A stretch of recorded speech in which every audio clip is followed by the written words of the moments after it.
December 8th, 2025, SEBI's new clarification circular just gave all SEBI regulated entities a major extension on digital accessibility compliance.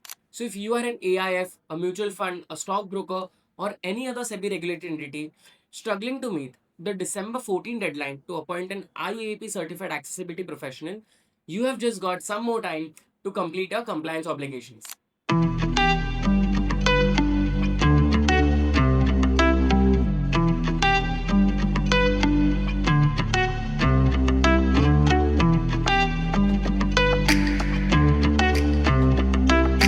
Hi everyone, I'm Parth from Navigate AIF and we are a legal tech company on a mission to break down complex SEBI concepts and compliances into actionable insights for fund managers. On December 8th, 2025, SEBI issued a crucial clarification circular on digital accessibility compliance. This circular affects every SEBI regulated entity, be it stockbrokers, mutual funds, research analysts, investment advisors. Everyone who has a SEBI certificate is affected by this. So, in this video, I will break down exactly what has changed and what you need to do to stay compliant. Let's dive right in.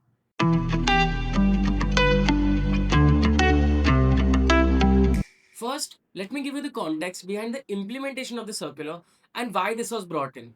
The Supreme Court judgment in April 2025 was a landmark judgment in the case of Pragya Prasoon and others versus Union of India.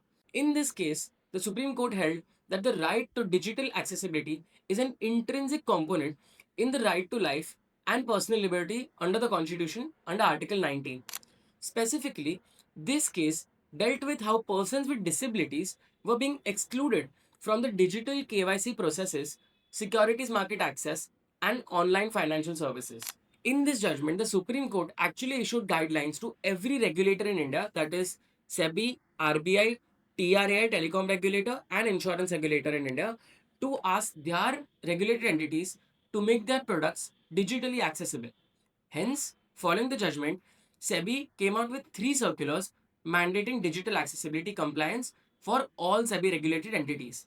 These circulars mandated that all the digital products of regulated entities must be accessible for persons with disabilities and they must follow the Web Content Accessibility Guidelines 2.1, the Indian Standards IS 17802, the guidelines for Indian government websites, that is GIGW guidelines, and the Rights of Persons with Disabilities Act 2016.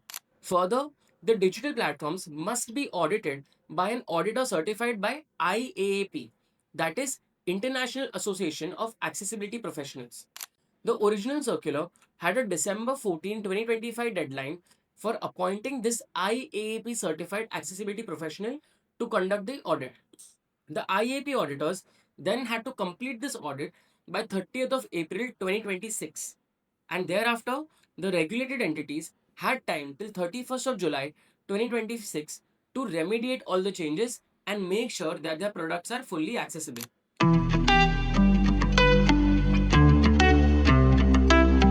Let me break down what exactly has changed. Firstly, SEBI has removed this December 14 deadline.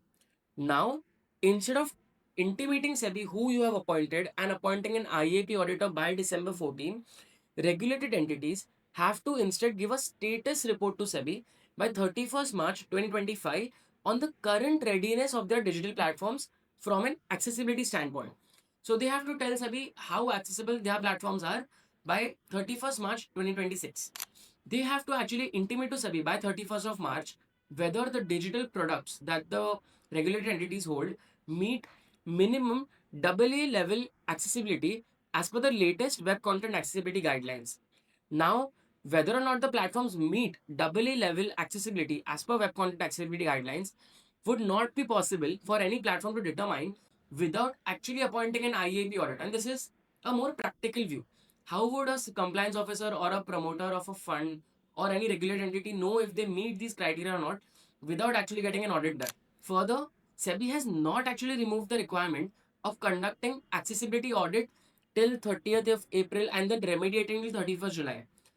So, what SEBI wants you to do is that you can appoint an IAP auditor at your own time and initiate the audit, give them a status update by 31st of March, And then you again give the final audit report by 30th of April and remediate by 31st of July.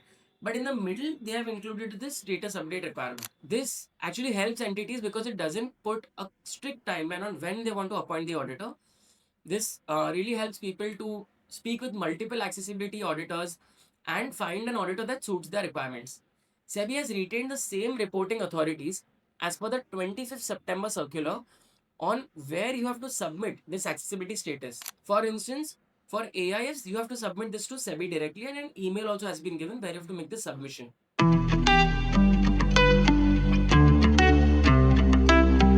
There are two new compliances provided under this clarification circular. Firstly, a new development is that investors of any SEBI regulated entity who are facing accessibility issues on digital platforms can now lodge complaints on SEBI's Scores platform under a new category called accessibility under that platform. This means that the accessibility complaints will be tracked like any other investor complaint. Regulated entities are required to update the investor charter to ensure that investors' right to digital accessibility is included in the investor charter. This elevates digital accessibility to a fundamental investor rights by including it in the investor charter, and it is no longer just a compliance checkbox. Finally, it is also important to note that this circular reinforces the requirement of conducting periodic accessibility audits through certified accessibility professionals. So, while this immediate deadline of intimating SEBI who your IAP auditor is has been relaxed, the long term requirements still remain as it is.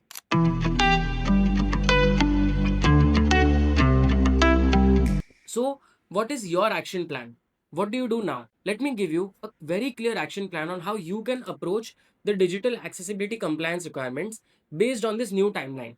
The immediate action that you must first take is to make a list of all your digital platforms and submit it to SEBI. Most of you would have done that already as part of your 30th September deadline requirement. This would include a main website, investor portals, mobile apps, iOS and Android both, any client dashboards that you have, or any other investor facing digital interface or digital product. The second is to designate someone, typically the compliance officer or the operations head, as a nodal officer for digital accessibility. This person will coordinate the accessibility assessment, the audit, they'll find auditors, they will compile this status report to be submitted to SEBI, and they will also liaise with the IT teams to eventually remediate the issues on your platform.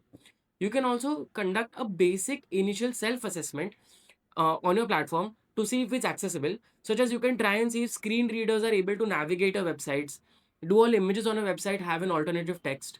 Can users use a keyboard to navigate a website instead of only navigating through mouse? And such things you can try and do. You can then proceed to appoint an IAP auditor who will also give you more inputs on the compliance requirements for all of your digital products.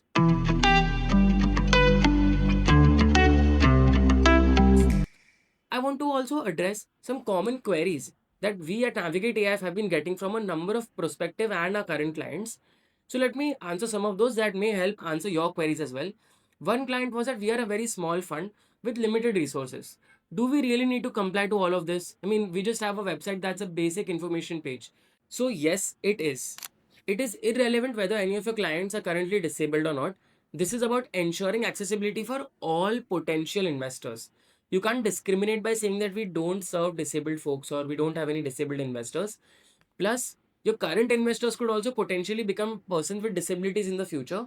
So, this is a very continuing obligation on you. Another question was, can we just add a disclaimer to the website saying that this is not accessible to person with disabilities? So absolutely not. You cannot do that. That is what the regulation was meant to prevent. Digital exclusion is not an option for you at all. The next question was, we outsource our web and app development. So isn't this the vendor's responsibility and not our responsibility? So the circular actually explicitly states that the responsibility to ensure the accessibility of a digital platform lies with the regulated entity. Your vendor's non-compliance can't excuse your compliance requirement.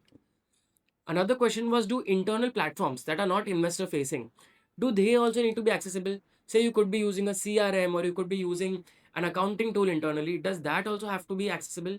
So a key clarification pointer is that SEBI's accessibility circular applies to investor facing, client facing platforms. So internal platforms do not fall within this mandate, and they do not need to be made accessible.